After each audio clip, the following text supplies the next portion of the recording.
He was her everything, the man she vowed to love in sickness and in health. But when she needed him most, when she was bringing their child into the world, he laughed. That single cruel sound shattered more than just her heart. It forged a will of iron. Fast forward 5 years. She's not the weeping woman he remembers. She's the master of a sprawling mansion, a self-made millionaire. And him. He's standing at her gates not as a husband, but as a guest about to learn the devastating price of a heartless laugh. This is the story of how a single moment of cruelty can change everything. The fluorescent lights of the delivery room hummed a monotonous, sterile tune, a stark contrast to the chaotic symphony of pain radiating through Amelia's body. Every muscle screamed, every nerve ending was a live wire. Sweat plastered her dark hair to her temples, and her breath came in ragged, desperate gasps. For 17 hours she had been locked in this primal battle, her body a vessel for a miracle that felt more like a medieval torture session. Across the room, her husband, Richard, shifted his weight from one foot to the other, his face a mask of bored impatience. He'd been supportive at first, holding her hand, whispering what he probably thought were encouraging words. But as the hours dragged on, his patience had worn thinner than the hospital-issued gown she wore. He'd started checking his phone, sighing dramatically, and making ill-timed jokes that fell flat in the tense air. Can you just rub my back? Please." Amelia gritted out her voice, barely a whisper. The pain was a relentless wave cresting higher and higher, and she felt like she was drowning. Richard looked up from his phone, a flicker of annoyance in his eyes. "Again, I just did that, honey. The nurse said it could still be a while. Please." She begged, the word tearing from her throat. It's really bad." With an exaggerated sigh, he pushed himself off the wall and shuffled over to her bedside. His touch was clumsy perfunctory, a far cry from the tender caresses he'd once showered her with. It was the touch of a man fulfilling an obligation, not a partner sharing in a profound, life-altering experience. They had met in college, a whirlwind romance straight out of a storybook. He was the charming, ambitious business major, and she was the bright-eyed art history student captivated by his confidence and grand plans. He'd promised her the world, a life of comfort and security, and for a while he'd delivered. They married a year after graduation, and he quickly climbed the corporate ladder at a prestigious financial firm. Amelia, at his urging, had put her own career aspirations on hold to create the perfect home, to be the perfect corporate wife. She hosted his colleagues, remembered their birthdays, and smoothed over his social gaffes with her innate grace. She was the wind beneath his wings, a role she had accepted with love and devotion. Now, as another contraction seized her, a guttural cry escaped her lips. She squeezed her eyes shut, her knuckles white as she gripped the bed rails. I can't do this." She sobbed, the fear and exhaustion overwhelming her. "Don't be so dramatic, Amelia," Richard said, his voice laced with an unnerving detachment. "Women have been doing this for thousands of years. It's natural." His words were a slap in the face. Natural. This agony felt anything but natural. It felt like her body was being torn asunder. She needed his strength, his compassion, his unwavering support. Instead, she got platitudes and a lecture on the history of childbirth. The doctor came in then, her expression calm but firm. "Okay, Amelia, it's time. On the next contraction, I need you to push with everything you've got." Summoning a reserve of strength she didn't know she possessed, Amelia did as she was told. She pushed until stars exploded behind her eyelids, until her throat was raw from screaming. And then, in a moment of sheer, blinding agony, she lost control. Her body convulsed, and a strange, involuntary sound, a mix between a groan and a grunt, erupted from deep within her. And that's when it happened. Richard laughed. It wasn't a small chuckle, a nervous titter. It was a full-throated, unrestrained laugh, laced with a derisive edge that cut through the haze of her pain. He pointed at her. His face crinkled in amusement. "Did you hear that? You sound like a wild animal." Time seemed to stop. The hum of the lights, the encouraging words of the doctor, the frantic beating of her own heart, it all faded into a deafening silence. The only thing that existed in that moment was the sound of her husband's laughter, echoing in the sterile room, a cruel, mocking testament to her vulnerability. A profound and chilling clarity washed over Amelia. In that single, heart-shattering moment, the man she had loved, the man she had built her life around, ceased to exist. In his place stood a stranger, a man who could find humor in her suffering, who could mock her at her most primal, most exposed moment. The love she had so carefully nurtured for him, the years of sacrifice and unwavering support, all of it curdled into something cold and hard in her chest. A new kind of strength born, not of love, but of a chilling, resolute fury surged through her. With a final primal scream that had nothing to do with the pain of childbirth and everything to do with the birth of a new, unshakable resolve, she gave one last monumental push. And then the room was filled with the lusty cry of a newborn baby. "It's a girl," the doctor announced, her voice warm and congratulatory. They laid the tiny, wriggling creature on Amelia's chest, and as she looked into the impossibly dark eyes of her daughter, she made a silent, solemn vow. She would never again be in a position where she had to beg for comfort. She would never again allow herself to be made small by a man who saw her strength as a spectacle for his amusement. Richard, his laughter having subsided, stepped forward, a proud, fatherly smile now plastered on his face. "She's beautiful, Amelia, just like her mother." Amelia didn't look at him. She couldn't. The sight of him made her stomach turn. She just held her daughter, her tiny, perfect daughter, and whispered, "Hello, Olivia. It's just you and me now."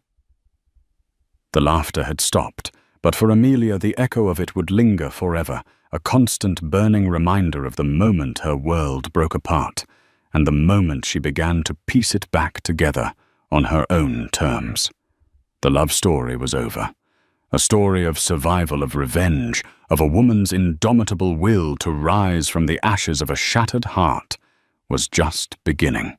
The first few weeks at home were a blur of sleepless nights, endless feedings, and the constant, overwhelming needs of a newborn. The sprawling suburban house that had once felt like a symbol of their success now felt like a gilded cage.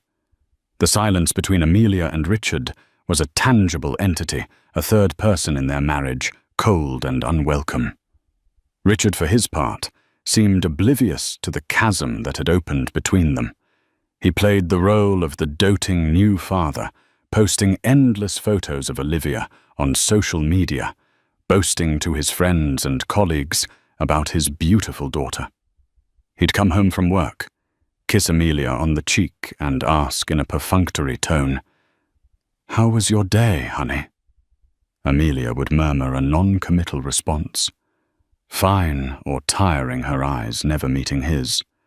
The laughter in the delivery room had severed something vital between them, a cord of intimacy and trust that could never be reattached. She looked at him and saw not the father of her child, but a stranger who had mocked her at her most vulnerable. The memory was a festering wound, and his every touch, every casual endearment was like salt being rubbed into it. He tried to initiate intimacy to bridge the gap with physical affection, but Amelia would flinch away, feigning exhaustion or a headache. The truth was, his touch repulsed her. The memory of his laughing face was superimposed over every loving gesture, turning it into a grotesque parody. How could she share her body with a man who had treated her pain as a joke? The nights were the hardest. While Richard slept soundly beside her, his breathing even and untroubled, Amelia would lie awake, Olivia sleeping peacefully in her bassinet, and a cold, hard knot of anger would tighten in her stomach. She would replay the scene in the delivery room over and over in her mind, the sound of his laughter, a phantom echo that haunted the quiet hours of the night. It was in these dark, lonely hours that the seeds of her future began to germinate. She had given up her dreams for him, poured all her energy and creativity into building his world. And for what? To be ridiculed in her moment of greatest need, the anger she realized was a powerful fuel. It burned away the last vestiges of the naive, trusting woman she had once been leaving in its place a steely resolve. One night, as the moon cast long shadows across the bedroom, she slipped out of bed and went to the nursery.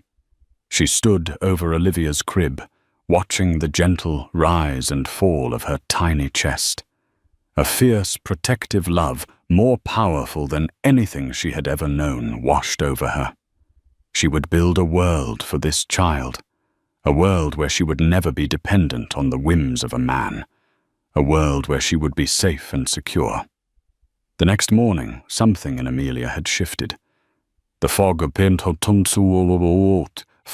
postpartum exhaustion had lifted, replaced by a crystalline clarity of purpose. While Olivia napped, she didn't scroll mindlessly through social media or watch daytime television. She went to her long-neglected home office, a space that had been more of a storage room for Richard's old college textbooks and sporting equipment than a place of work. She dusted off her old laptop, the one she'd used for her art history thesis, and the screen flickered to life, a beacon in the dim, cluttered room. Her fingers at first hesitant, then with growing confidence flew across the keyboard. She started researching, delving into the world of online businesses, e-commerce, and digital marketing. Her art history degree, which Richard had often dismissed as useless, had given her a keen eye for aesthetics, a deep understanding of historical trends, and a knack for storytelling. She realized she could leverage these skills in the digital marketplace. She started small, creating a curated online boutique selling vintage-inspired home decor. She used her art historian's eye to source unique, beautiful pieces from flea markets, estate sales, and obscure online vendors. She photographed each item with an artist's sensibility, staging them in her own home, creating a narrative around each piece. Her product descriptions were not just lists of dimensions and materials. They were stories weaving in the history and craftsmanship of each object. She named the boutique the Gilded Cage, a private, bitter joke that fueled her ambition. To the world, it was a chic, sophisticated brand. To her, it was a constant reminder of what she was fighting to escape. Richard barely noticed her new preoccupation. He saw her on her laptop and assumed she was playing on the internet, as he dismissively called it. He was too consumed with his own world, his own career, to pay much attention to his wife's little hobby. The first sale came a month later, a modest purchase of a set of antique teacups. Amelia watched the notification pop up on her screen, her heart pounding with a thrill she hadn't felt in years. It was a small victory, but it was hers. and it was a taste of the independence she craved. The sales started to trickle in, then flow. Her keen eye for trends, her elegant branding, and her compelling storytelling resonated with a growing audience. She reinvested every penny she made back into the business, expanding her inventory, upgrading her website, and learning everything she could about search engine optimization and social media marketing. She worked in the stolen hours of the day while Olivia slept, or in the dead of night while Richard snored beside her. The house was her warehouse, the garage her shipping department. She was a one-woman army, fueled by coffee ambition and a burning desire to prove him wrong. One evening, Richard came home from work, tossing his briefcase onto the sofa with a weary sigh. "Tough day at the office," he announced, loosening his tie. "The market's in a slump. We lost a major client." Amelia, who was in the midst of packaging an order for a hand-painted Italian vase, looked up, a strange sense of detachment washing over her. His world of high finance, which had once seemed so important, so all-consuming, now felt distant and insignificant. "That's a shame," she said, her voice neutral. She sealed the box with packing tape, the sound a crisp, definitive rip in the quiet room. He looked at her, then a flicker of something unreadable in his eyes. He noticed, perhaps for the first time, the stacks of boxes in the corner, the meticulous organization of her workspace. "You're still doing this thing?" he asked, a hint of condescension in his tone. "Are you actually making any money from it?" Amelia met his gaze, her own eyes cool and steady. "Enough," she said, her voice quiet but firm. She printed the shipping label and affixed it to the box. In that moment, she wasn't just a wife and mother. She was a businesswoman, an entrepreneur, the silent architect of a new life, a life that was slowly but surely diverging from his. And he, in his arrogance and self-absorption, was completely oblivious to the fact that the foundations of his world were beginning to crumble. The gilded cage was about to be broken open, not by force, but by the quiet, relentless work of the woman he had so foolishly underestimated. The next 2 years passed in a whirlwind of dual realities. To Richard, life continued on its predictable, comfortable trajectory. He went to the office, he played golf on the weekends, he attended PTA meetings where he'd charm the other parents with his easy smile and confident demeanor. He saw Amelia as the dutiful wife, the devoted mother, the woman who kept his home running like a well-oiled machine. He noticed she was on her laptop more often, that the garage was becoming increasingly cluttered with boxes, but he dismissed it as a harmless, time-filling hobby. He was the breadwinner, the one whose career mattered, the one who provided for their family. Her little online shop was in his mind, a quaint diversion, something to keep her busy while he conquered the world of finance. He was living in a world of his own, making a comfortable illusion that was about to be spectacularly shattered. Amelia's world, in contrast, was a hive of activity, a parallel universe humming with the energy of creation and commerce. The gilded cage had exploded.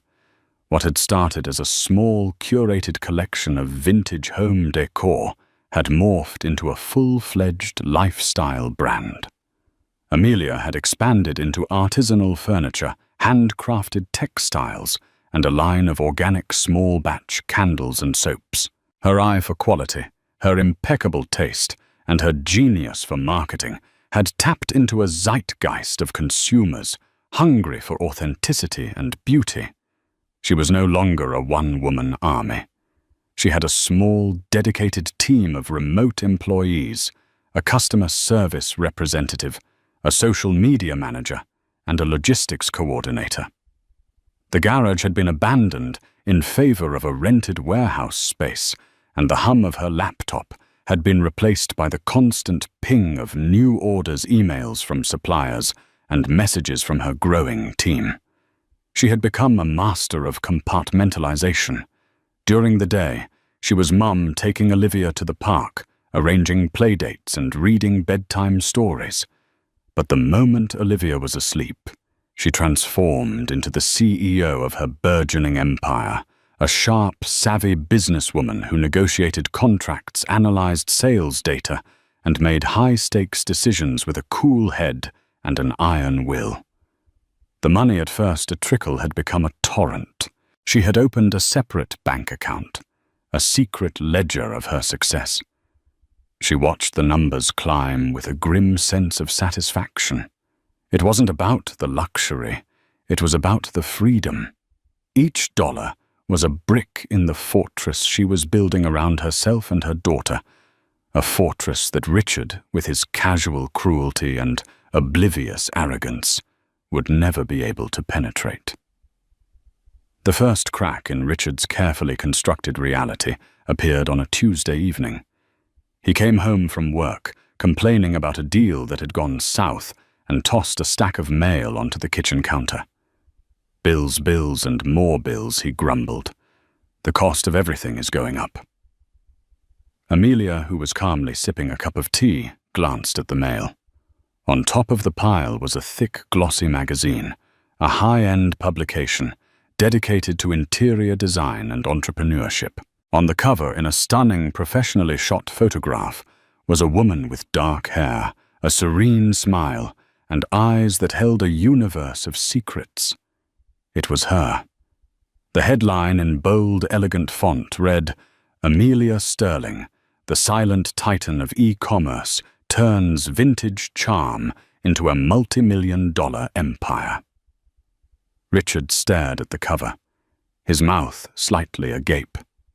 He picked it up as if it were a strange, alien object. He looked from the photograph to his wife, who was watching him with a calm, unreadable expression. "What is this?"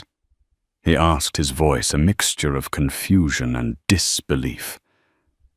"It's a magazine," Amelia replied, her voice even. They did a feature on the gilded cage. A feature he stammered, flipping through the pages to the lavish multi-page spread.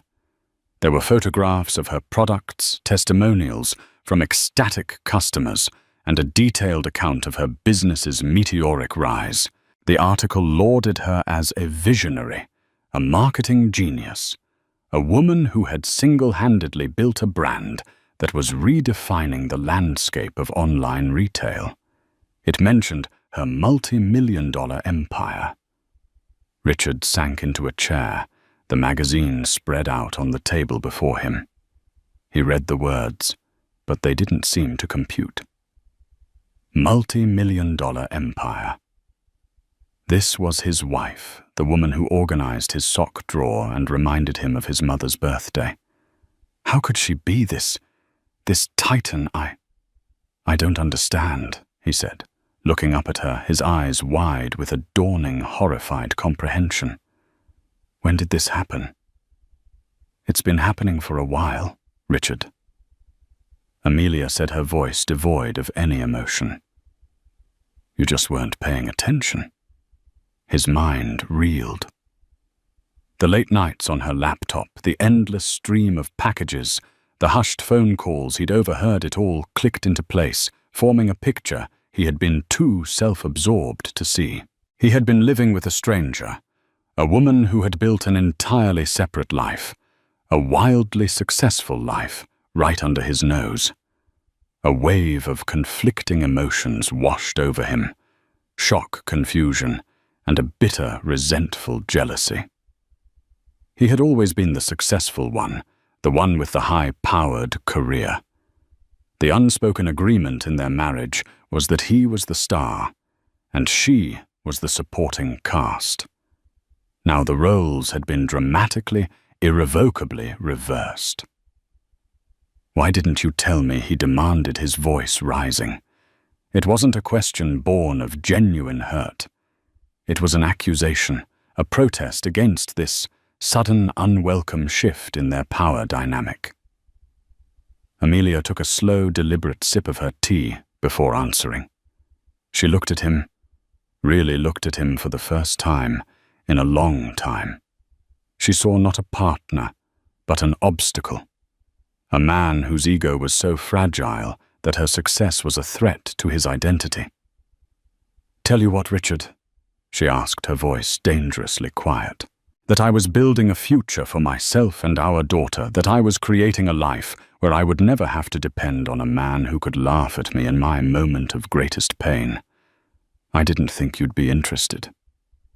The mention of the delivery room, a topic that had been buried under years of silence, hung in the air between them, a toxic, radioactive cloud. Richard flinched, as if he'd been struck. He had no defense, no comeback. He had laughed. It was a fact, an indelible stain on their history. And in that moment, he realized that he had not only lost his wife's love, but he had also lost her respect. And in the face of her quiet, formidable success, he felt a new, unfamiliar emotion. Fear. The ground beneath his feet was no longer solid. His world, the one he had so carefully constructed, was beginning to feel like a house of cards in a hurricane. And the hurricane had a name, Amelia Sterling. The magazine article was not just a revelation. It was a cataclysm. The carefully maintained facade of the Sterling family life crumbled overnight, exposing the deep, irreparable fissures beneath. Richard, once the undisputed king of his castle, found himself a bewildered and increasingly irrelevant figure in a world that was being reshaped by his wife's silent, relentless ambition. He tried to reclaim his position, to insert himself into her success. "We should celebrate," he declared a few days after the magazine came out. His voice a little too loud, a little too jovial. "I'll book a table at Le Ciel. Tell all our friends. We can make it a party for the Gilded Cage."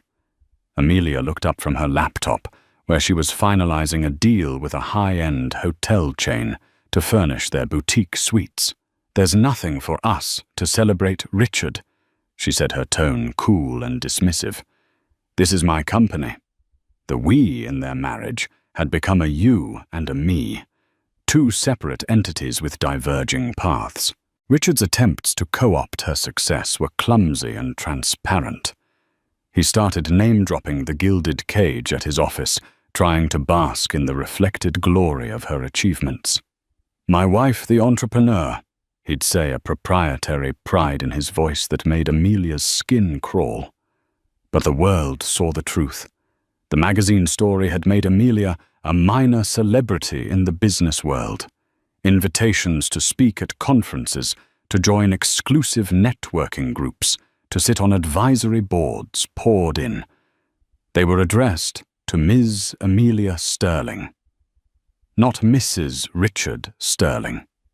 He was a footnote in her story, a detail from her past, not a partner in her present. The financial disparity between them became a chasm.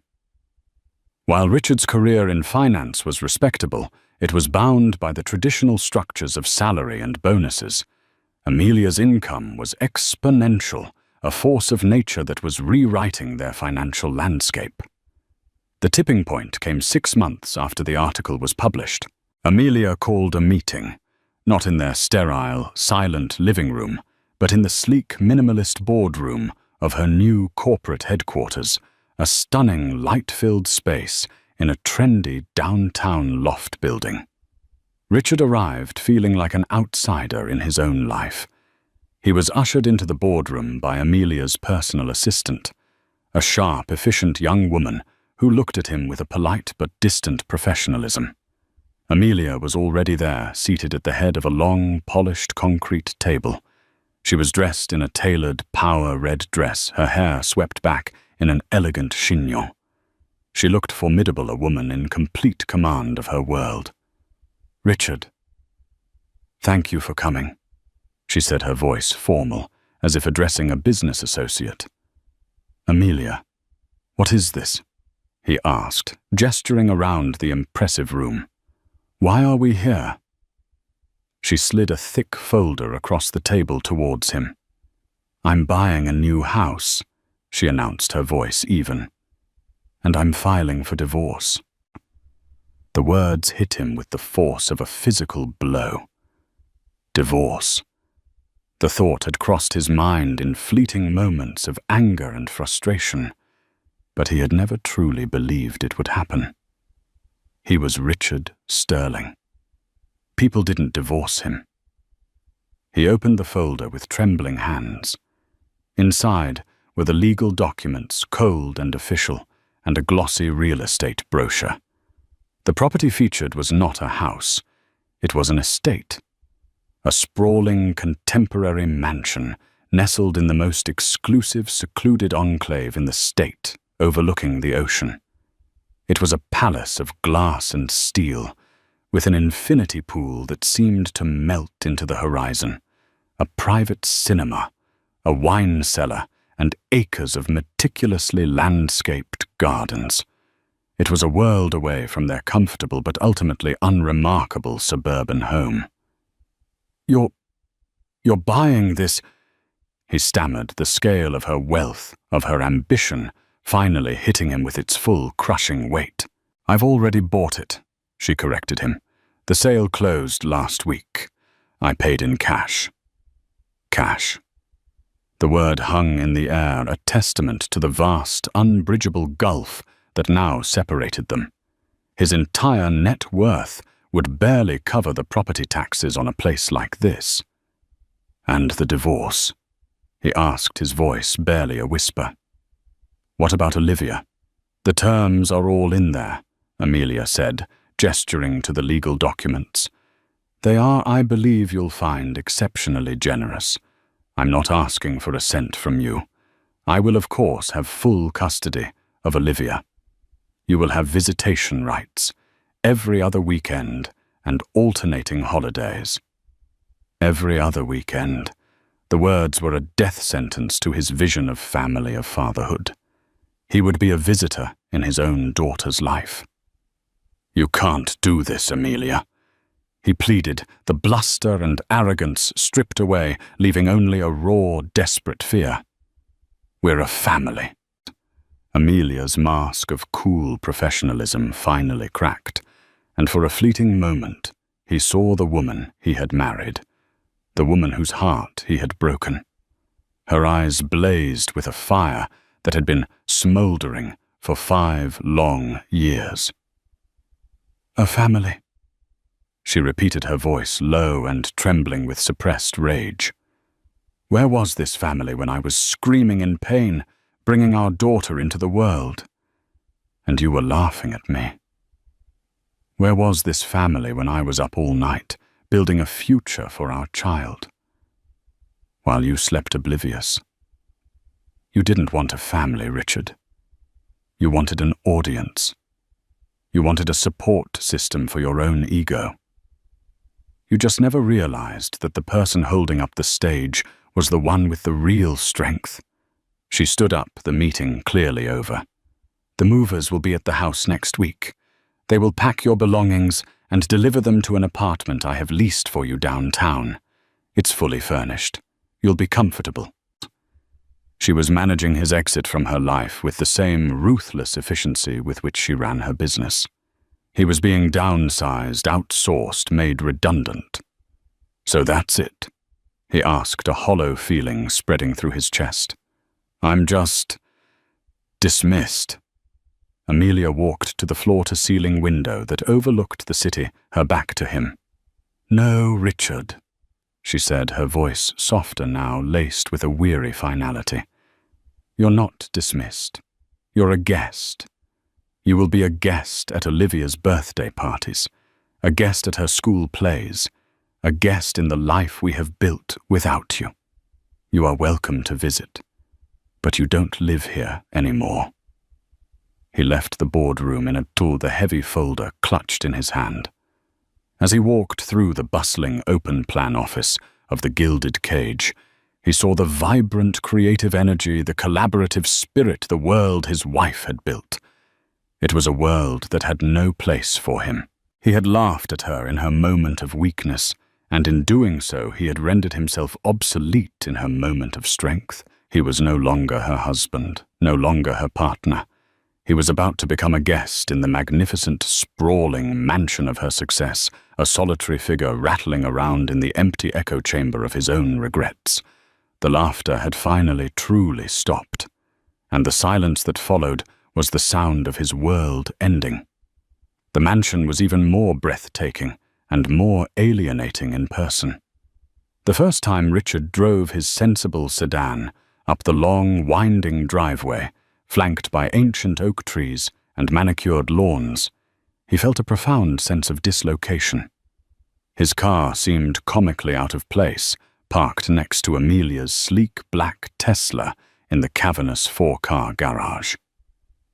A housekeeper, a polite uniformed woman who introduced herself as Mrs. Gable, greeted him at the door. "Sterling and Olivia are by the pool," she informed him, her tone professional but not unfriendly.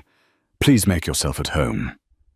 But how could he make himself at home in a place that felt more like a modern art museum than a house? The ceilings soared to impossible heights. The walls were vast expanses of white, punctuated by large, dramatic canvases of abstract art. The furniture was minimalist and exquisitely expensive, each piece a statement of taste and wealth he couldn't begin to comprehend. He walked through the echoing open-plan living space, his footsteps unnaturally loud on the polished concrete floors. He felt like an intruder, a trespasser in this new rarefied world his wife and daughter now inhabited. He found them by the infinity pool, a shimmering sheet of blue that seemed to stretch into the endless expanse of the ocean beyond. Olivia, now a bubbly, bright-eyed 6-year-old, shrieked with delight as she splashed in the shallow end. Amelia was reclining on a lounge chair, reading a book, a wide-brimmed hat shielding her face from the sun. She looked serene, untouchable, a goddess in her own private paradise. "Daddy!" Olivia cried, her face lighting up as she saw him. She scrambled out of the pool and ran into his arms, dripping water all over his work clothes. He hugged her tightly, burying his face in her wet hair, a surge of love and loss washing over him. This at least was real. This connection was the one thing he hadn't completely destroyed. "Hi, Pumpkin," he said, his voice thick with emotion. Amelia looked up from her book, a cool, polite smile on her face. "Richard," she said, her voice carrying easily in the still air. "You're early." It wasn't an accusation, but it wasn't a welcome either. It was a simple statement of fact. He was a visitor, and his arrival was a scheduled event. His weekends with Olivia became the focal point of his life, but they were always tinged with the bitterness of his new reality. He would pick her up from the mansion, a place where he was always greeted with polite deference, but never with warmth. He would take her to his small, sterile apartment, a place that felt temporary and soulless compared to the vibrant, love-filled world she inhabited with her mother. He tried to be the fun dad, taking her to amusement parks, zoos, and museums. He bought her expensive toys, hoping to buy her affection to compete with the sheer scale of the life Amelia provided. But Olivia, with the simple, unerring wisdom of a child, didn't care about the money. She just wanted her parents. "Why can't you live here with us, Daddy?" she asked one evening as he was tucking her into her bed in the guest room of the mansion, a room that was larger and more luxuriously appointed than his entire apartment. The question was a knife in his heart. It's complicated, sweetie," he stammered, unable to meet her innocent, questioning gaze. How could he explain that he had forfeited his right to live here with a single heartless laugh? How could he tell his daughter that he had failed her mother in the most fundamental way? He started to see Amelia not just as the woman who had left him, but as the woman she had become. He attended Olivia's school events, sitting a few rows behind Amelia, watching her interact with the other parents and teachers. She was confident, gracious, and deeply involved in her daughter's life. The other mothers looked up to her, admired her. The fathers were a little in awe of her, a little intimidated.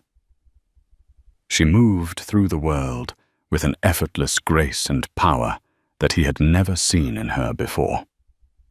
One day he arrived to pick up Olivia and found Amelia in her home office, a stunning glass-walled room that overlooked the ocean. She was on a video call, her voice firm and decisive as she negotiated the terms of an international distribution deal. He stood in the doorway, unseen, and listened. She was brilliant. The shy, accommodating art history student he had married was gone, replaced by this formidable, razor-sharp CEO. A sickening realization dawned on him.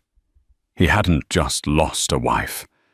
He had lost the opportunity to be a partner to this incredible woman. He had been so blinded by his own ego, so convinced of his own superiority, that he had never truly seen her.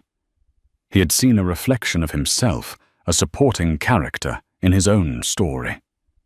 He had never seen the Titan hiding in plain sight.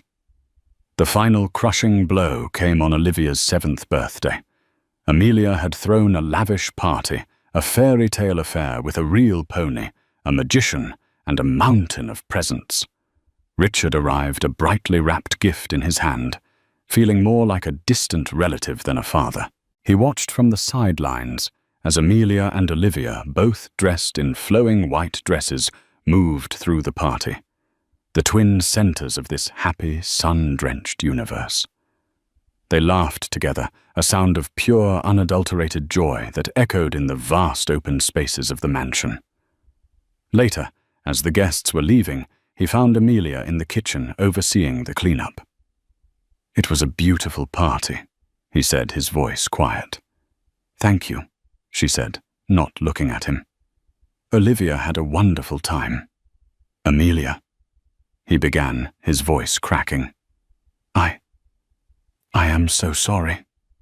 She finally turned to face him, her expression unreadable. "Sorry for what, Richard? For laughing? Or for not believing in me?" "For everything." He whispered the word, a confession of 1,000 small and large sins. "For not being the man you deserved, for not being the father Olivia deserved. I was a fool. I see that now." Amelia was silent for a long moment, studying his face. The anger in her eyes had long since faded, replaced by something that looked almost like pity. "Yes," she said, her voice soft but firm. "You were. But your apology, Richard, it doesn't change anything. You can't unring a bell. You can't unhear a laugh. I built this life, this world for my daughter, not out of spite, but to protect her, to protect myself. I have no anger left for you. I simply have no space for you, not in the way you want." She turned back to the counter, her movements calm and deliberate. The conversation was over. He walked out of the mansion and into the cool night air. He got into his sensible car and drove away, the lights of the house receding in his rear-view mirror until they were just another star in the night sky. He was Richard Sterling, the man who had it all and threw it away with a single cruel laugh. He was a guest in his daughter's life, a ghost haunting the hallways of his wife's success. And as he drove into the darkness, the only sound was the echo of his own regret. A hollow, lonely sound that would follow him for the rest of his days. He had laughed when she cried, and now he was left with nothing but the silence. Another decade passed, and the world Amelia had built became an institution. The gilded cage was no longer just a brand. It was a global phenomenon, a benchmark for taste and aspirational living. Amelia Sterling herself was a household name, a subject of business school case studies, and a frequent though reluctant presence on lists of the world's most influential women. The mansion, once a symbol of her newfound freedom, had become her fortress, a sanctuary of serene, controlled perfection overlooking the turbulent ocean. Richard, too, had settled into a new, quieter existence. The 10 years had carved new lines on his face and stripped away the last vestiges of his youthful arrogance. He had left the high-pressure world of finance, finding a more modest and meaningful career as a financial advisor for a non-profit organization, helping families navigate debt and plan for their futures. He lived in the same comfortable, unremarkable apartment, a space that now felt less like a temporary stopgap and more like a home. The weekends he spent with his daughter were the unshakable pillars of his life. He never missed a single one. He was a constant, steady presence, a quiet counterpoint to the dazzling, high-powered world her mother provided. He was not the fun dad anymore.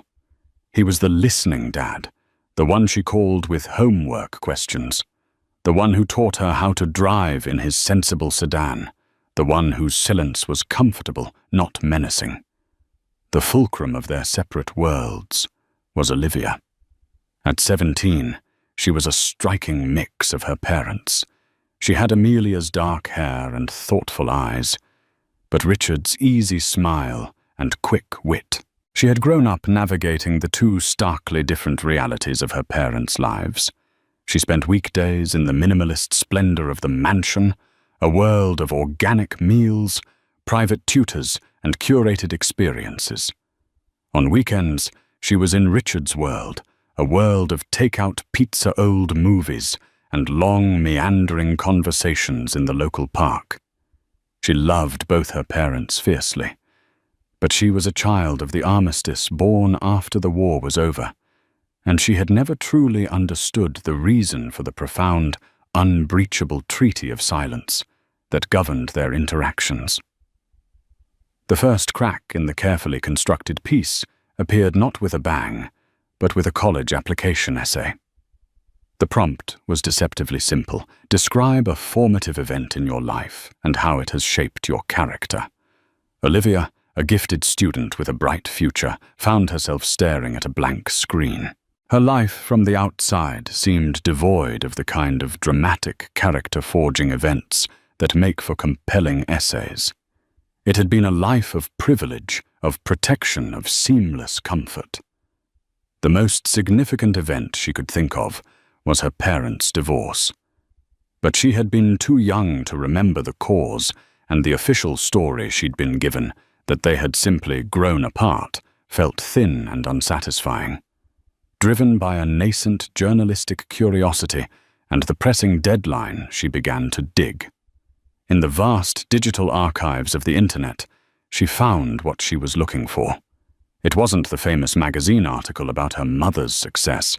It was an older, obscure blog post, a "Where Are They Now" piece on some of the city's up-and-coming financiers from over a decade ago. The article on Richard mentioned his recent quiet divorce and contained a quote from an anonymous hospital source who recalled the dramatic birth of his daughter. The source recounted the story of a young, arrogant financier who had laughed loudly and mockingly at his wife during the height of her labor. Olivia read the words, and the world tilted on its axis. The blood drained from her face. Laughed.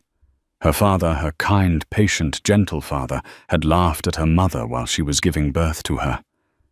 It couldn't be true. It was just anonymous gossip. But as the initial shock subsided, a cold, sickening sense of certainty settled in her gut. It was the missing piece, the skeleton key that unlocked all the mysteries of her family. Her mother's impenetrable reserve, her father's quiet, almost penitent demeanor, the palpable, invisible wall that stood between them, even during the most cordial of handoffs. The gilded cage she had lived in her entire life suddenly felt fragile. Its bars forged not just from her mother's strength, but from a deep foundational wound. She didn't confront her mother. The thought of bringing this ugly, buried thing to the surface, of causing her mother to relive that moment, was unbearable. Instead, she did what any 17-year-old in crisis might do. She rebelled, not in any spectacular headline-grabbing way. Her rebellion was quiet, insidious, and aimed at the heart of the perfection her mother had curated. Her grades, once stellar, began to slip. She became withdrawn, sarcastic, her easy smile replaced by a guarded, cynical pout. She started spending more time with a rebellious art house crowd from school, returning to the mansion late, her clothes smelling faintly of smoke, her eyes holding a new defiant glint. Amelia, a woman who could anticipate market trends and deftly navigate hostile corporate takeovers, was completely blindsided by the insurgency in her own home. She tried to handle it as she handled everything with control and logic. She scheduled meetings with Olivia's teachers, hired a new academic advisor, and tried to have calm, rational conversations with her daughter that went nowhere. "What's wrong, Olivia?" Amelia would ask, her voice laced with a frustration she tried to conceal. "If you need help, you just have to tell me." "Nothing's wrong," Olivia would reply, her gaze fixed on her phone. "I'm fine." The breaking point came when the headmaster of Olivia's exclusive private school called. He was deeply concerned about Olivia's sudden change in behavior and her academic decline. He wanted a meeting with both of her parents. The request sent a jolt of panic through Amelia. A meeting with Richard, not a brief exchange in the driveway, but a formal sit-down conference about their daughter's well-being. It was a scenario her fortress was not designed to handle. They met in the headmaster's oak-paneled office, the air thick with unspoken history. They sat in adjacent chairs, a foot of empty space between them that felt like a mile-wide canyon. Richard looked older, Amelia thought, but his eyes were clear and steady. He looked at her not with regret or longing, but with a simple, shared concern. The headmaster laid out the situation, his words painting a picture of a girl who was adrift, who was sabotaging herself. "She seems to be carrying a heavy burden," he concluded, looking from Amelia to Richard. "And she is pushing away anyone who tries to help." After the meeting, they walked in a silence to the parking lot. The late afternoon sun cast long shadows. "I think I know what this is about," Richard said, finally, his voice low. Amelia stopped her car keys in her hand. "What are you talking about?" "She found out," he said, his gaze unwavering. "About the delivery room, about what I did." Amelia felt the air leave her lungs. The one secret she had tried to shield her daughter from the ugly foundation upon which her empire was built was out. "How?" she whispered. "I don't know how. But I know my daughter. This kind of pain, this kind of anger, it has a source. And we," he said the word we, feeling foreign and strange, "are the source." For the first time in 16 years, Amelia felt the fortress walls begin to crumble. She had built a world to protect her daughter from the kind of pain and humiliation she had suffered, but in doing so, she had created a new kind of prison, a sterile environment where a wound like this could fester in silence. Her control, her greatest asset, had become her greatest liability. "What do we do?" she asked the question, an admission of defeat. She, the titan of industry, was asking for help from the man she had cast out of her life. "We can't fix this for her," Richard said, his voice imbued with a quiet wisdom she had never heard from him before. "But we can stop letting the past control the present. We can show her that people can change, that wounds can heal, even if they leave scars. We have to talk to her. Together." That evening, Richard didn't leave. Amelia, in a move that felt both terrifying and necessary, asked him to stay for dinner. They sat at the long, imposing dining table, the three of them, in a silence that was different from the ones that had come before. It wasn't empty. It was heavy with unspoken words waiting to be released. It was Olivia who finally broke it. "I read about it," she said, her voice small but clear, not looking at either of them. "Online. What happened when I was born?" Amelia reached for her daughter's hand, but Olivia pulled it away. Richard took a deep breath. "It's true, Olivia," he said, his voice raw with an ancient shame. "I did a cruel and unforgivable thing. I was a weak, arrogant boy who didn't know how to be a man, a husband, or a father. And your mother responded with a strength I couldn't comprehend. The life she built for you, this house, everything. It was her answer to my weakness." He looked at Amelia, his eyes filled not with the ghosts of their dead love, but with a profound, hard-won respect. "I have spent 17 years trying to become a man worthy of being your father. I have never for 1 second stopped being sorry for what I did." Tears streamed down Olivia's face.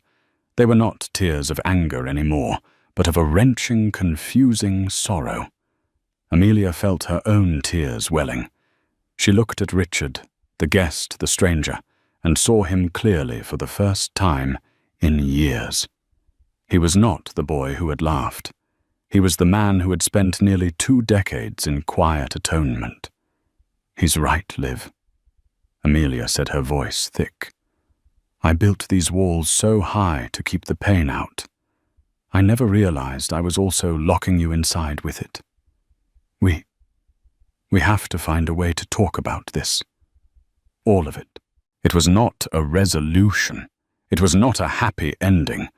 The damage of that single cruel laugh could never be fully undone." But as the three of them sat at the table, the truth finally exposed to the light. The thick, unbreachable wall between them began to dissolve. The guest in the mansion had, for the first time, been invited in, not as a husband or a lover, but as a father, a partner in the messy, complicated, and necessary work of healing their daughter.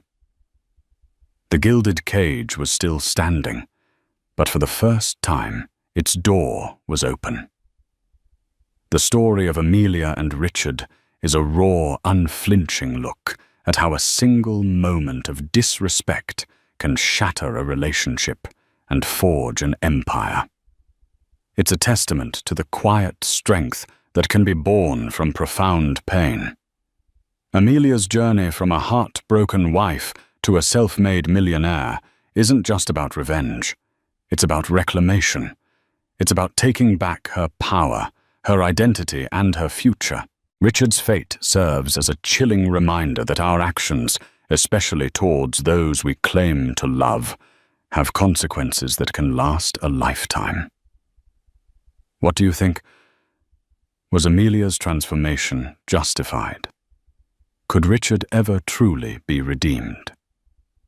Let us know your thoughts in the comments below. What happens when the man who promised to protect you becomes the architect of your destruction? For Clara Hayes, her fairy tale life shattered the moment the courtroom doors slammed shut. She was pregnant, innocent, and sentenced to prison for a crime she didn't commit. The accuser. Her billionaire husband, Damian Blackwood, convinced she had stolen a priceless heirloom. But the real thief was hiding in plain sight, a venomous mistress who framed her perfectly. This is the story of a devastating betrayal, a mother's fight for survival, and a husband's confession that came far, far too late. The penthouse apartment felt less like a home and more like a pristine museum exhibit floating above the New York City skyline. Every surface was polished to a mirror shine. Every piece of art was worth more than the average person's lifetime earnings, and every window offered a breathtaking, godlike view of the world below. This was Clara Hayes's life, now a life she had stepped into when she married Damien Blackwood, the technology billionaire whose name was synonymous with innovation and ruthless success. At 28, Clara, a talented architect with a spirit far gentler than the cutthroat world she now inhabited, often felt like another beautiful acquisition. She loved Damien, or at least she loved the man she saw in their quiet moments, the man who would trace the curve of her growing belly with a look of genuine wonder, whispering plans for their son. But that man was often eclipsed by the titan of industry, the Damien Blackwood who commanded boardrooms and whose time was measured in millions of dollars per minute. His most trusted lieutenant in all things was Isabella Ritchie. She was his executive assistant, but the title was a gross understatement.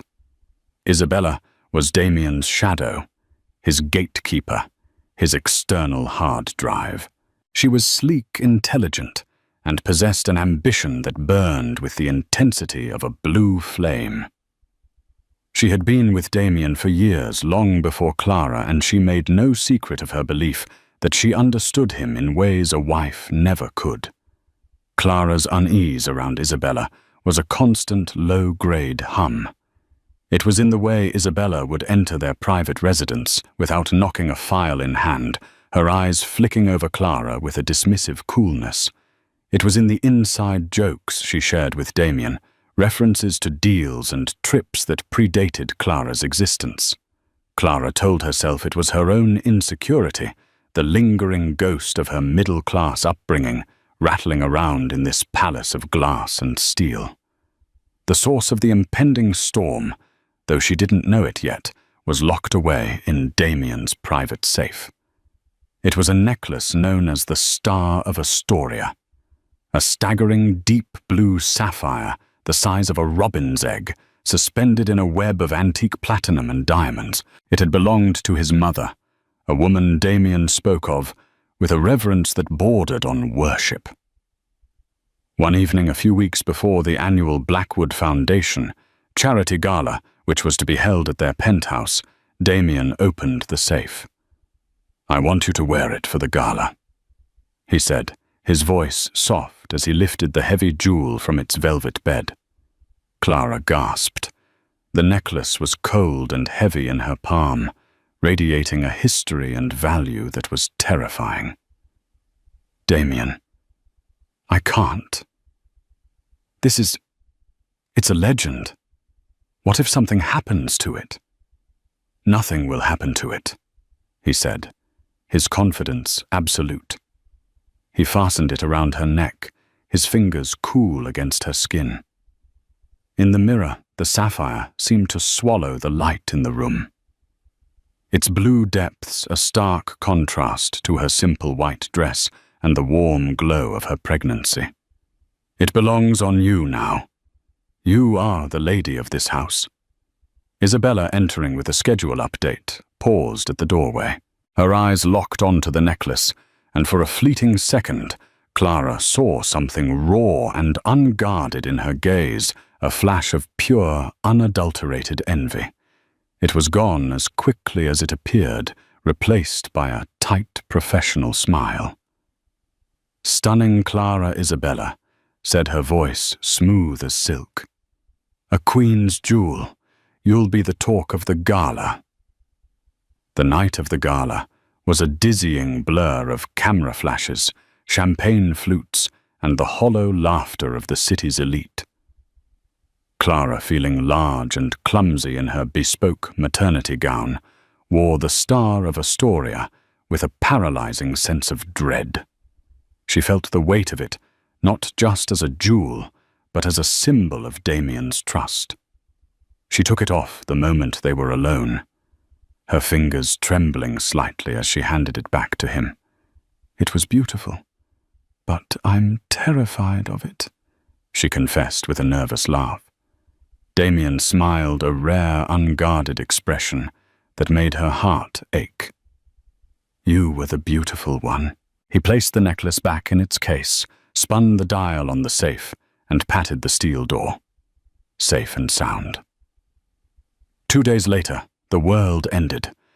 It began with a frantic search. A potential buyer a sheikh Damien had been courting for a new international venture was in town and had expressed interest in seeing the famous sapphire. It was a power play, a display of legacy. Damien, wanting to close the deal, went to the safe. He came out moments later, his face pale, a muscle twitching in his jaw. "Clara." "Where is it?" "Where is what?" she asked, looking up from the nursery blueprints she was reviewing. "Don't play games. The necklace. The Star of Astoria. It's not in the safe." A cold fear, sharp and immediate, pierced through her. "What? That's impossible. You put it back. I saw you." They searched the study together, a frantic, useless exercise. It wasn't there. Damien's controlled panic was escalating into something uglier. That's when Isabella appeared, her expression a perfect mask of concern. "Damien? What's wrong?" she asked, rushing to his side. "The necklace is gone," he bit out, running a hand through his hair. "It's been stolen." Isabella's eyes widened. She put a comforting hand on his arm, a gesture of familiarity that grated on Clara's nerves. "Stolen, but how?" "The security here is—" She trailed off. Then her eyes shifted as if a sudden terrible thought had occurred to her. "Oh, Damien." "No." "What is it?" he demanded. "It's probably nothing," Isabella said, hesitating for dramatic effect. "But the other day, I was looking for a swatch book in Clara's studio. I saw a box. I didn't think anything of it, but—" She didn't need to finish. The implication hung in the air, thick and poisonous. Damien's gaze swung to Clara, his eyes hardening with a suspicion that was like a physical blow. "My studio." Clara was bewildered. "What are you talking about?" Without another word. Damien strode down the hall to the small, sunlit room Clara used for her architectural work. She followed her heart, hammering against her ribs. Isabella trailed behind them, a silent, watchful presence.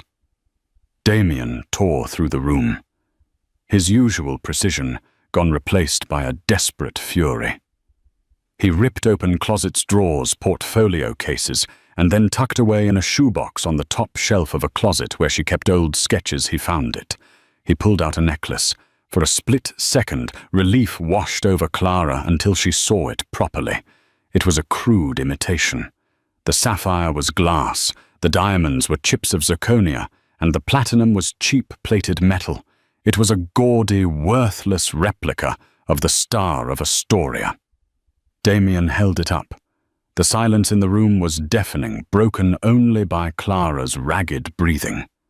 "What is this, Clara?" he asked, his voice dangerously quiet. I've never seen that before in my life," she stammered, her mind reeling. "How did it get there?" Who would her eyes shot to Isabella? Isabella met her gaze, and for the first time, there was no mask. There was only triumph.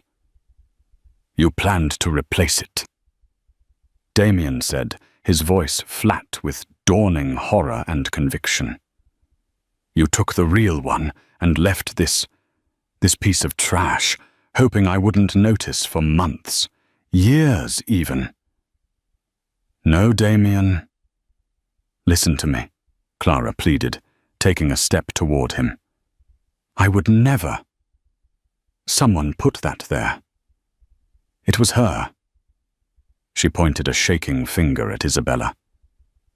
Isabella flinched back, a masterful performance of being wounded. "Me?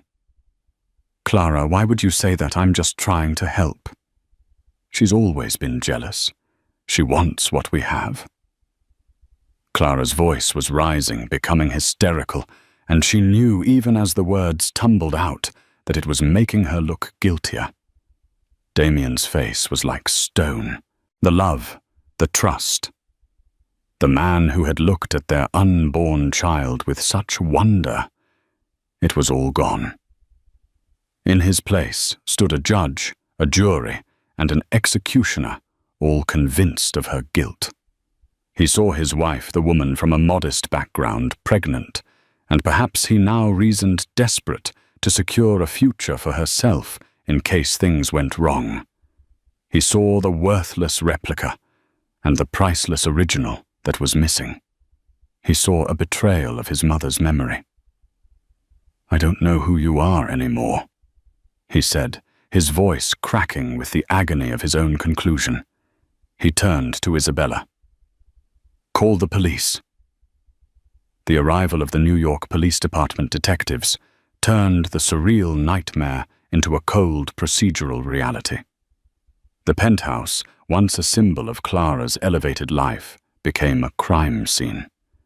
Men in somber suits spoke in low, serious tones, their presence a violation of the home's sterile perfection. Clara sat on a plush sofa, a cashmere throw clutched in her hands, feeling as if she were watching a movie about someone else's life. Damien was a storm of controlled fury and wounded pride. He presented the narrative Isabella had so expertly crafted. He spoke of the necklace's immense sentimental value, his decision to let Clara wear it, and the shocking discovery of the replica in her personal studio. Every word was a nail in her coffin. "Mr. Blackwood, did your wife have any financial troubles before you were married?" one of the detectives, a man named Miller with weary eyes, asked. Before Damien could answer, Isabella interjected softly. "Forgive me for speaking out of turn, detective, but I handle some of Damien's personal financial integrations. There were some significant student loans and a bit of credit card debt. Nothing unmanageable, of course, but—" She let the sentence hang, pregnant with insinuation. Lies. Clara shot to her feet. "My student loans were nearly paid off. I had no debt." "Damien, tell them." Damien wouldn't look at her. He simply gave a curt, almost imperceptible nod to the detective. "There were some debts," he confirmed, his voice gravelly. "I took care of them when we married. It was a truth twisted into a weapon." Yes, he had insisted on clearing her modest loans, a grand gesture of his wealth.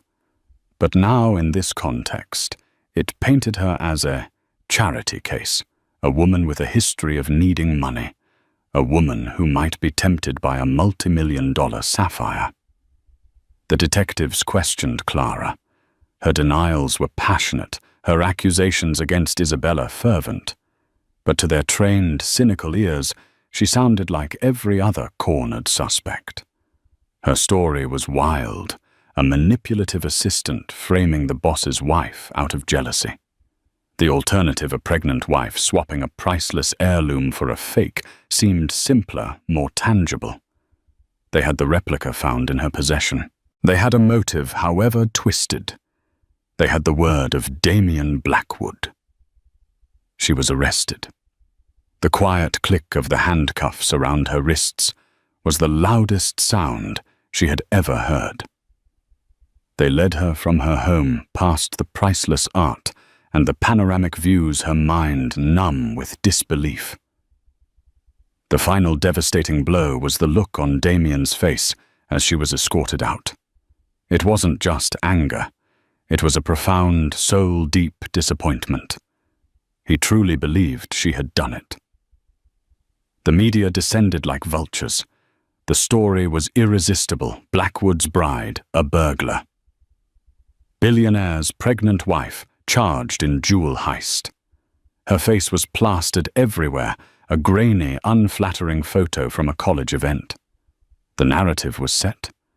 She was a gold digger who got too greedy. Her only lifeline was her best friend, Chloe, a fiercely loyal elementary school teacher who stormed into the precinct like a hurricane. "This is insane, Clara. We're going to fight this. We'll get the best lawyer in the city," Chloe vowed, her hands gripping the bars of the holding cell. But Damien Blackwood had already retained the best lawyers for the prosecution.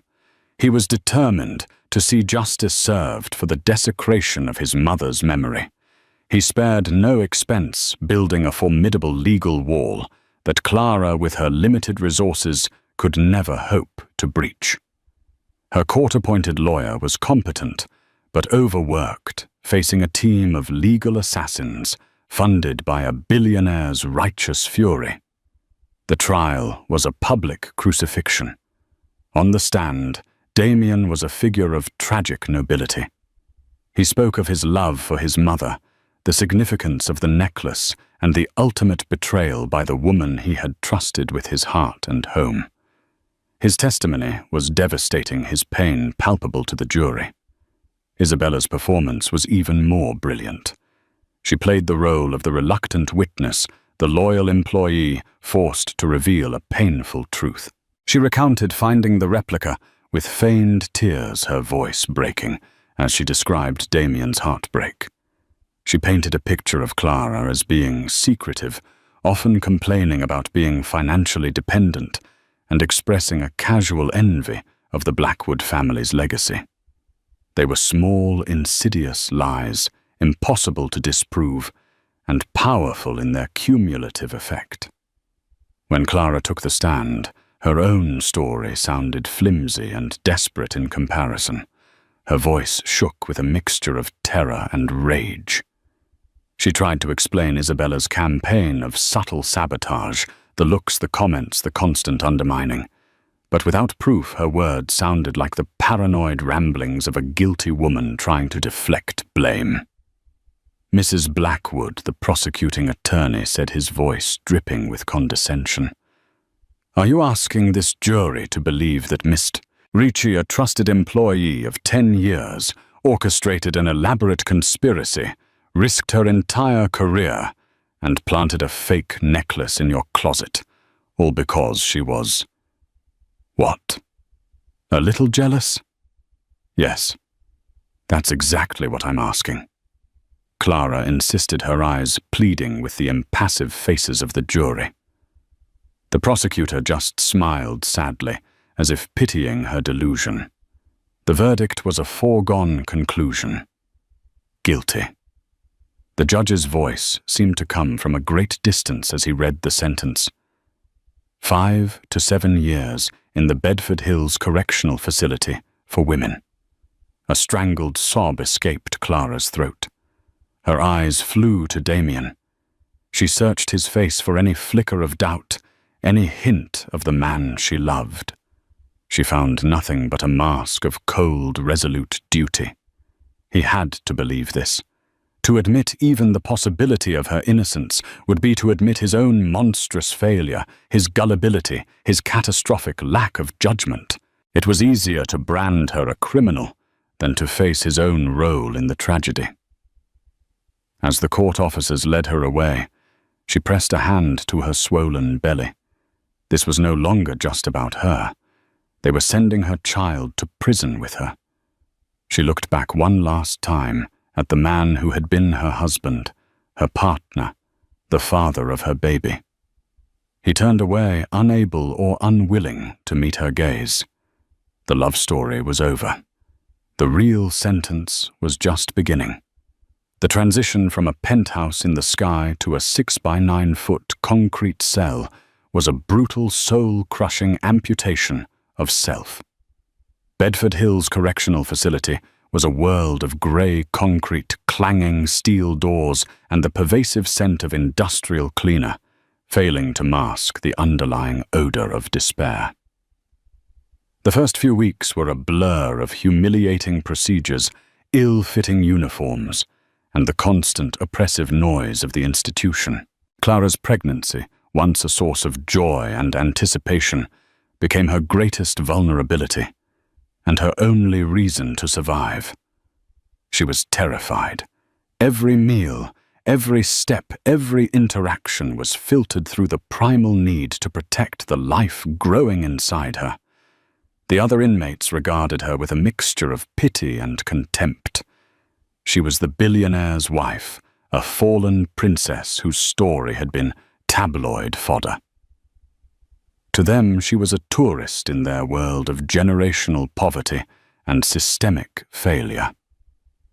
Her salvation came in the unlikely form of Maria, a woman in her late 40s, serving a long sentence for armed robbery.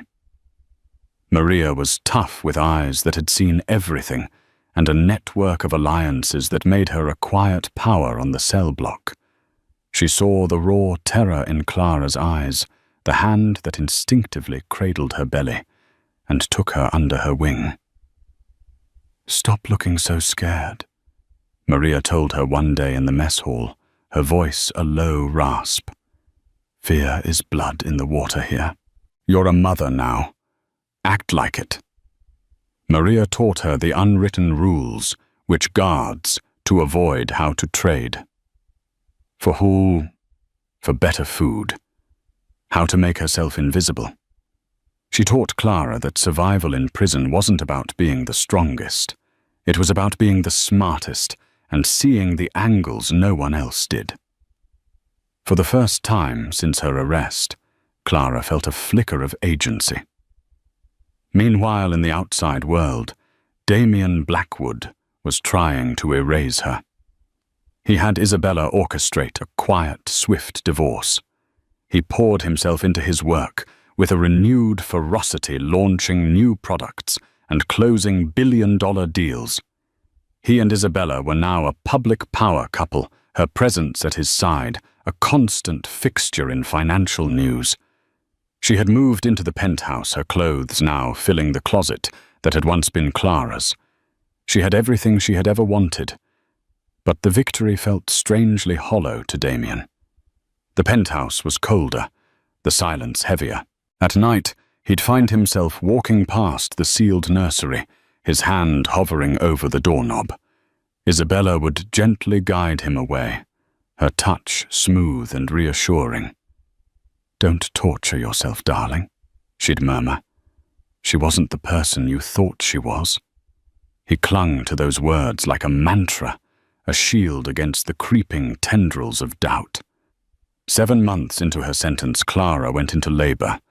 The experience was a primitive agony, a world away from the sanitized birthing suite she and Damien had planned. The prison infirmary was stark and cold, the staff indifferent. Maria stood guard outside the door, ensuring no one bothered her.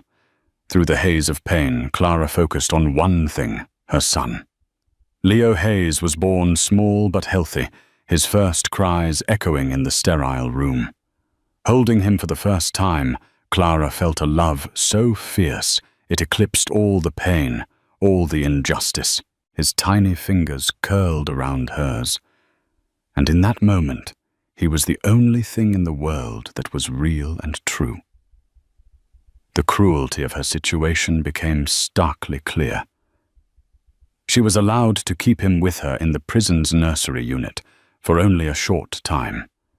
Every day was a precious, stolen gift. She memorized the shape of his ears, the scent of his skin, the way his eyes, so much like Damien's, blinked slowly in the dim light. The day she had to hand him over to Chloe was the day her heart truly broke. Chloe stood on the other side of a sterile visitation room divider, her face a mask of grief. "I'll take care of him, Clara.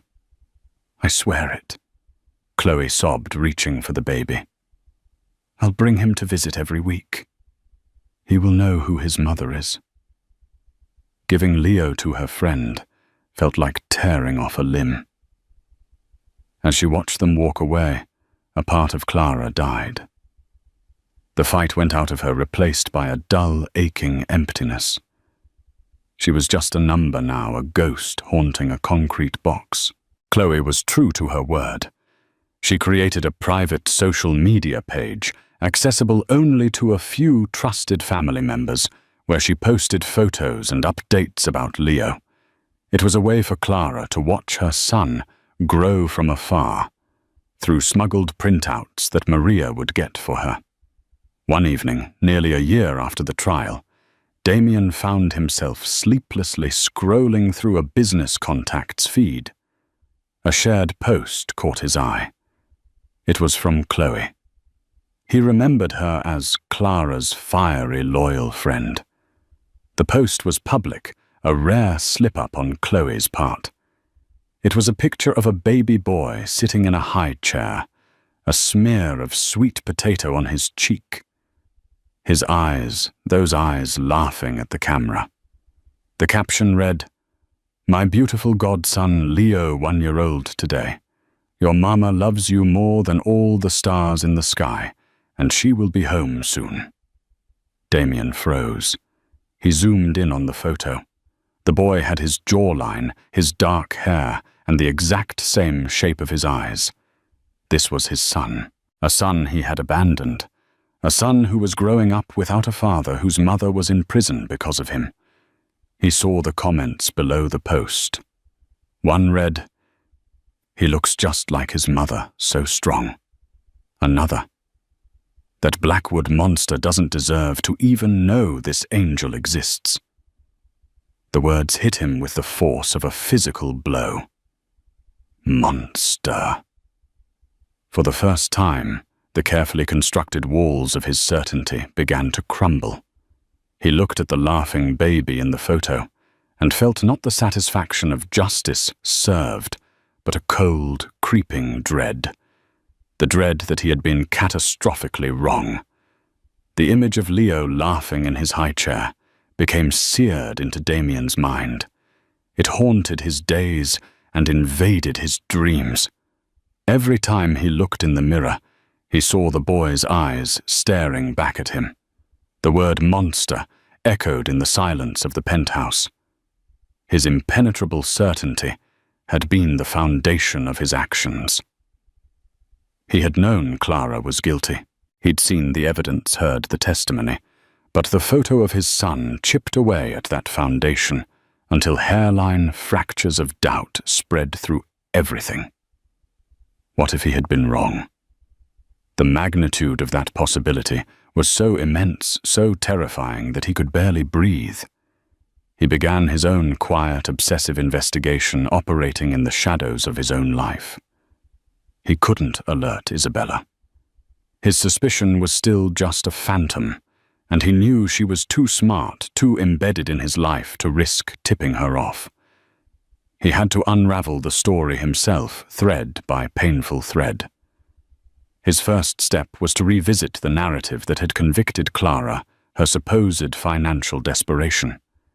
He had blindly accepted Isabella's summary of Clara's significant debts.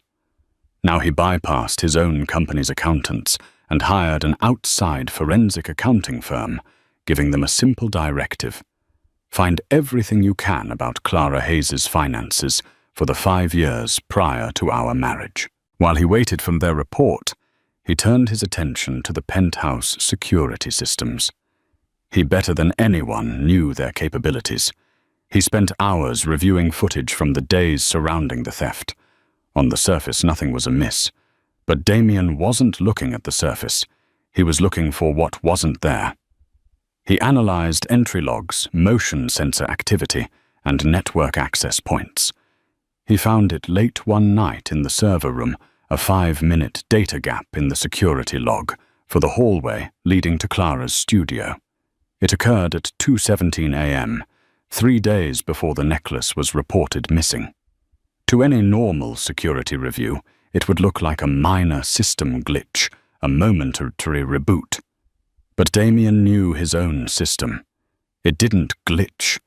A gap like that had to be manually created by someone with the highest level admin privileges. Only 2 people had that access, him and Isabella. A cold sweat broke out on his skin. He remembered being on a conference call with Tokyo that night. He had been in his office for hours. The report from the forensic accountants arrived the next day. It was a thin folder. The summary was stark. Clara Hayes had been the model of financial responsibility. She had 2 outstanding student loans, which she was paying down ahead of schedule through disciplined automated payments. Her credit card had a 0 balance. She had a modest but growing savings account. There was no desperation. There was no significant debt. There was only a woman carefully building a life for herself. Isabella's claims at the trial had been a complete fabrication, a lie, a deliberate, calculated lie. Damien felt the floor drop out from under him. He had built his empire on data, on facts, on seeing through deception, and he had been played for a fool by the person he trusted most. The image of Clara on the witness stand, her face streaked with tears, her voice raw as she pleaded with him to believe her, flashed in his mind. He had turned away. His focus narrowed to the replica necklace. In the storm of the investigation and trial, no one had bothered to trace its origin. It had simply been Exhibit A, the proof of Clara's deceit. Now it was the key. Using a proxy, he had the evidence file from the NYPD discreetly pulled for re-evaluation. He hired a private investigator, a former Mossad agent named Ari, whose specialty was tracing the untraceable. As Damien delved deeper, Isabella sensed the shift. He was distant, preoccupied. The easy intimacy they had cultivated since Clara's imprisonment had evaporated, replaced by a polite, formal chill. "Is everything all right, Damien?" she asked one evening, placing a hand on his shoulder as he stared out at the city lights. "You seem so far away." He forced a smile. "Just a lot on my mind, with the new merger. Long days."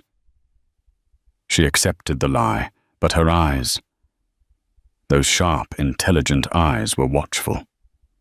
She began to subtly reassert her control, anticipating his needs, managing his schedule with even more ruthless efficiency, leaving him no room to breathe, no room to think. She was reminding him of how indispensable she was. But it was too late. He was already pulling at the thread. Ari the investigator called a week later. "The replica is high-quality theatrical work," he said, his voice clipped and professional. "Not something you buy off the street. The materials are specific. I tracked the zirconia chips to a supplier who sells exclusively to a handful of artisans in the tri-state area. One of them is a man named Antoine Dubois, operating out of a small studio in Brooklyn. Specializes in period pieces for film and private commissions. He's a cash-only artist. No paper trail. Get me a meeting," Damien ordered, his heart pounding. 2 days later, Damien was sitting in a cluttered, dusty workshop that smelled of metal and polish. Antoine Dubois was a small, nervous man with ink-stained fingers. He was terrified of Damien Blackwood, but Ari's methods had been very persuasive. "I don't want trouble," Antoine stammered. "You won't have any provided you tell me the truth," Damien said, his voice calm and cold. "A little over a year and a half ago, you made a replica of this necklace." He slid a high-resolution photo of the Star of Astoria across the table. Antoine paled, nodding slowly. "Yes, I remember. A very specific job. The client was particular. Describe her." "I never saw her face clearly. She wore a large hat, sunglasses. Always. Paid in cash. But..." He paused, trying to recall the details. "She smelled of something. A perfume. Very distinctive. Tuberose, I think. And she wore a ring on her right index finger. A silver snake eating its own tail." Damien's blood ran cold. The Boros ring. Isabella had worn it every day for the past decade. It was a gift from her first mentor. She never took it off. He had her. The thread had been unraveled. Now all that was left to do was to watch the entire tapestry of lies come undone. The drive back to Manhattan was a blur. The confirmation of Isabella's guilt didn't bring Damien relief, only a sickening, hollow certainty. He wasn't just a fool, he was an accessory. His arrogance and his wounded pride had been the weapons Isabella used to destroy Clara. He had handed them to her willingly. He spent the next 48 hours constructing a trap. He moved with the cold, predatory precision he usually reserved for hostile takeovers. He had Ari install discreet, high-fidelity audio and video recorders in his study, the same room where Clara's life had been dismantled. He instructed his legal team to prepare 2 sets of documents. One a severance package for Isabella, of unprecedented generosity, and the other a comprehensive file detailing the evidence against her to be delivered to the district attorney's office. The final piece of his plan was the bait. He called Isabella into the study on a Friday evening. "Close the door," he said, his tone casual. "There's something important I need to discuss with you." She entered, smiling, the ever-efficient partner, ready to solve a problem. She was wearing the Ouroboros ring. The faint floral scent of tuberose perfume trailed behind her. "I've received an extraordinary offer for another one of my mother's pieces."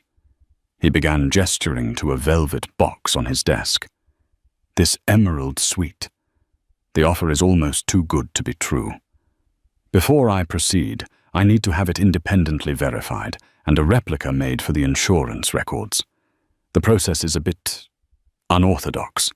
It requires absolute discretion." He watched her face. For a fraction of a second, her professional mask slipped. A flicker of avarice of calculation crossed her features before being smoothed away. "Of course," she said. "I can handle that for you. I know just the person discreet works off book." "Excellent," Damien said, leaning back in his chair. "Cash only, I assume." "Like Antoine Dubois." The name hit her like a physical shock. Her smile froze. The color drained from her face. I don't know who that is." "Don't you?" Damien's voice dropped, losing all its warmth. "He's an artisan in Brooklyn. He remembers you. He remembers the hat, the sunglasses. He remembers the smell of tuberose." Damien leaned forward, his eyes locking onto hers, "and he remembers the ring." Isabella instinctively tucked her right hand behind her back. "This is ridiculous." "Damien, what are you talking about?" "I'm talking about a 5-minute data gap in my security logs. I'm talking about a forensic accounting report that shows Clara had no debt. I'm talking about perjury, Isabella. I'm talking about fabricating evidence. I'm talking about you sending an innocent pregnant woman to prison." She stared at him, her mind racing, searching for an escape route. She tried tears first. "Damien, how can you even think this? After everything I've done for you, for this company. She twisted your mind against me. She was always jealous of our relationship." "Stop," he commanded, his voice like cracking ice. "The performance is over. The cameras are rolling." He gestured to a nearly invisible lens in a bookshelf. Her tears vanished, replaced by a cold fury. The mask didn't just slip, it shattered, revealing the years of bitterness and resentment beneath. "You want a confession?" She hissed, her voice low and venomous. "Fine. Yes, I did it. Every last bit of it." She stood up, pacing the room like a chained animal, her confession pouring out in a torrent of rage. "I gave you 10 years of my life. I was there for every deal, every crisis, every all-nighter. I built this empire with you. I was your partner in everything but name. And what was my reward? To stand by and watch you give it all away to some doe-eyed little architect who didn't have a clue what it meant to be a Blackwood. Her voice dripped with contempt. She was weak. She didn't deserve you. She didn't deserve this life. I deserved it. I earned it. The necklace, Damien asked, his voice hollow. Pathetically easy, she scoffed. I had the replica made weeks in advance, swapped them out the night of the gala when you were both distracted. I knew your security protocols better than your own guards. Planting it in her studio was child's play. And you were so blinded by your precious mother's memory and your own arrogance you believed every word. You wanted to believe it. It was easier than admitting you'd married beneath you. The cruelty of her words was breathtaking. She had seen his weakness, his pride, and used it as a lever to orchestrate the entire tragedy. Where is the real one? He demanded. She laughed a harsh, ugly sound. It's my severance package, my retirement plan, hidden away where you'll never find it. Damien didn't move. He just stared at the woman he thought he knew, a stranger filled with a poison he had never seen. You won't need a retirement plan where you're going, Isabella. He pressed a button on his intercom. Frank, please come in, and bring the gentleman with you. The study door opened. 2 NYPD detectives, the same Detective Miller from the initial investigation, and his partner stepped inside. Miller's face was grim. He had read the file Damien's lawyers had prepared. Isabella's face went white with genuine shock. She looked from the detectives to Damien, a final desperate plea in her eyes. Damien met her gaze, his own expression devoid of any emotion, but a vast, empty regret. It's over. As they read Isabella her rights and cuffed her, the full crushing weight of his failure descended upon him. This confession wasn't a victory. It was a testament to his own monumental blindness. He hadn't just been wrong. He had been a monster. And his confession, the one that truly mattered, was still to come. And it would be far, far too late. The arrest of Isabella Ricci ignited a media firestorm that dwarfed the original scandal. The headlines were brutal Blackwood's empire of lies. Mistress admits to framing pregnant wife. In the new narrative, Damien was no longer the tragic wronged husband. He was recast as a gullible fool, at best a cruel accomplice at worst. Blackwood Industries' stock price plummeted as the market reacted to the instability and moral rot at the company's core.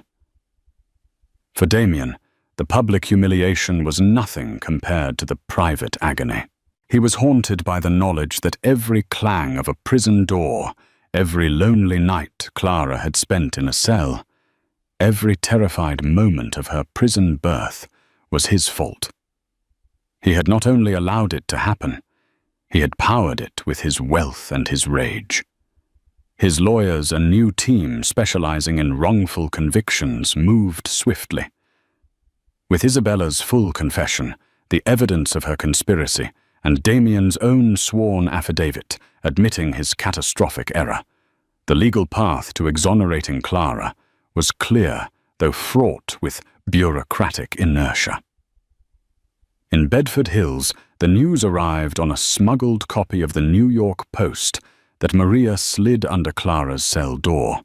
Clara stared at the headline, at the picture of Isabella in handcuffs, her face a mask of defiant fury. She felt nothing. There was no surge of triumphant joy, no satisfying thirst for vengeance quenched. There was only a profound, hollow exhaustion, as if she had been holding her breath for 2 years and could finally let it go. Freedom was coming. But what did freedom even mean anymore? It couldn't give her back her son's first words, his first steps. It couldn't erase the memory of giving birth on a cold infirmary table or the phantom weight of handcuffs on her wrists. The truth had come out, but it was a truth scarred and damaged, arriving long after the lie had done its work. Damien, desperate and broken, attempted to visit her. He needed to see her to apologize, to beg for a forgiveness he knew he didn't deserve. The request came back, stamped with a single damning word: refused. Days later, the final orders came through. Clara Hayes was officially exonerated of all charges. Her conviction was vacated. She was a free woman. The release process was quiet and surreal. She walked through the same gates she had entered 2 years prior, trading her grey prison uniform for simple clothes Chloe had brought her. The world seemed too loud, too bright, too fast. As she stepped into the sunlight, she saw a media circus held back by barricades. And she saw him. Damien was standing by a black town car, looking gaunt and older. His eyes, desperate and pleading, found hers across the pavement. He took a hesitant step toward her, but Chloe moved between them, a fierce and protective barrier. "Not today, Damien," Chloe said, her voice trembling with rage. "Not ever, if I have my way." Clara didn't even look at him. Her gaze was fixed on Chloe's car, on the child seat in the back. She got in without a word, and Chloe drove away, leaving Damien standing alone on the pavement, a ghost at a reunion he was not invited to. Their first stop was Chloe's small, warm apartment in Queens. The moment Clara walked through the door, a small boy with dark, curly hair and familiar eyes toddled toward them, looking at her with a stranger's curiosity. "Leo, Chloe," whispered her voice, thick with tears. "Mama's home." Clara sank to her knees, her arms outstretched. Leo hesitated, glancing back at Chloe, his anchor for reassurance. Clara's heart broke and swelled at the same time. She was a stranger to her own son. She didn't rush him. She just waited, her face wet with silent tears. Finally, driven by a toddler's curiosity, Leo took a few wobbly steps forward and placed a tiny hand on her cheek. "Mama," he whispered, testing the word. "Yes, baby." Clara sobbed, pulling him into a gentle embrace, breathing in the sweet scent of her child for the first time as a free woman. "Mama's here." She held him, rocking back and forth on the floor of her friend's apartment, the gaping wounds of the last 2 years beginning finally to feel the first touch of healing. She was free. She had her son. But the reckoning was yet to come. Life after prison was a fragile, disorienting piece. Clara and Leo moved into a quiet brownstone in Brooklyn, paid for by a victims' compensation fund the state had awarded her. Every day was a process of rediscovery. She learned the rhythm of her son's life, his favorite books, his hatred of peas, the way he giggled when she tickled him. She was rebuilding her life from the ashes, but the ghosts of her past were never far. She'd wake up in the middle of the night, her heart pounding, the metallic clang of a cell door echoing in her ears. Damien, true to his word, began his campaign of atonement. It started with a formal offer delivered by his lawyers, a settlement of $50 million, the penthouse, any property she desired, and a public apology he would read from the steps of his company headquarters. Clara's response was swift. She sent back the legal documents with a single sentence written across the front in red ink. "My life is not for sale." She knew, however, that she couldn't cut him out completely. He was Leo's father. For the sake of her son, she finally agreed to meet him. Not in a lawyer's office or a fancy restaurant, but on neutral ground, a quiet bench in Prospect Park. He arrived looking like a man who hadn't slept in weeks. The titan of industry was gone, replaced by a shell of a man consumed by a guilt that was etched into every line on his face. "Clara," he began, his voice raspy. "Thank you for seeing me. I'm not here for you, Damien." She cut him off, her voice steady and devoid of the fire he'd expected. It was colder and far more devastating. "I'm here for my son. He will one day ask about his father, and I need to be able to tell him that I gave his father a chance to explain why he sent his mother to prison." The words, delivered so calmly, struck him harder than any slap. "There is no explanation," he whispered, his eyes on the ground. "Only a confession. I was arrogant. I was proud. When I thought you betrayed me, betrayed my mother's memory, my grief and my ego made me blind. Isabella showed me what I wanted to see, and I was too much of a coward to look any deeper. I failed you. In every way, a man can fail a woman. I am so sorry." She listened, her expression unreadable. "Sorry doesn't give me back the 2 years I lost. It doesn't give Leo back his mother for the first year of his life. You talk about your mother's memory, Damien. What about the memory you created for your own son?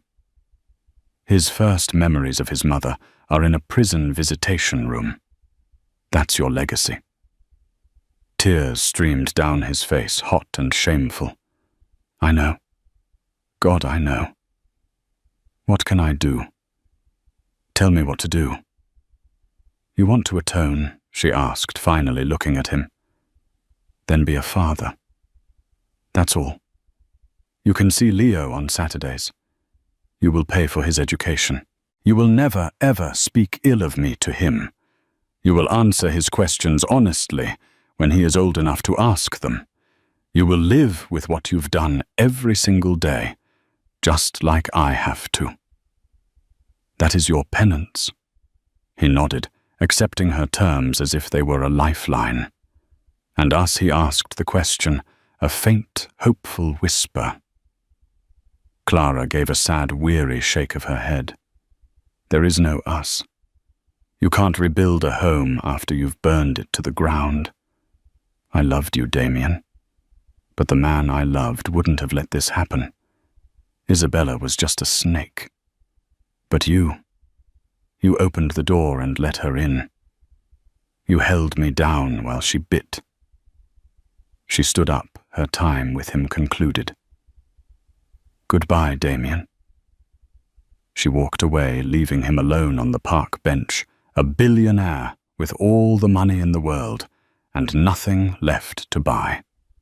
The final scene of the story isn't one of revenge, but of quiet resilience.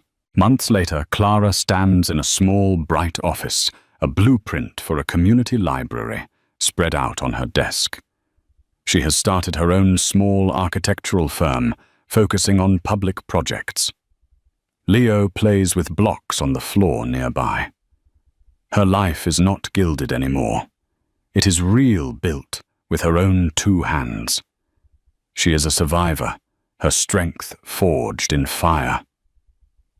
Damien fulfills his role, a weekend father, living in a silent penthouse haunted by ghosts. Isabella received a lengthy prison sentence, and the star of Astoria, recovered from a Swiss vault, now sits in the darkness of a museum archive, a tainted symbol of a love and a trust that were shattered beyond repair. Clara Hayes had lost a fortune, but in the end, she had reclaimed something far more valuable herself. Clara's story is a harrowing reminder that the deepest betrayals often come from those we love the most. She lost everything, but she never lost herself. Her fight for the truth and her journey to reclaim her life and her son is a testament to the strength of a mother's love and the resilience of the human spirit.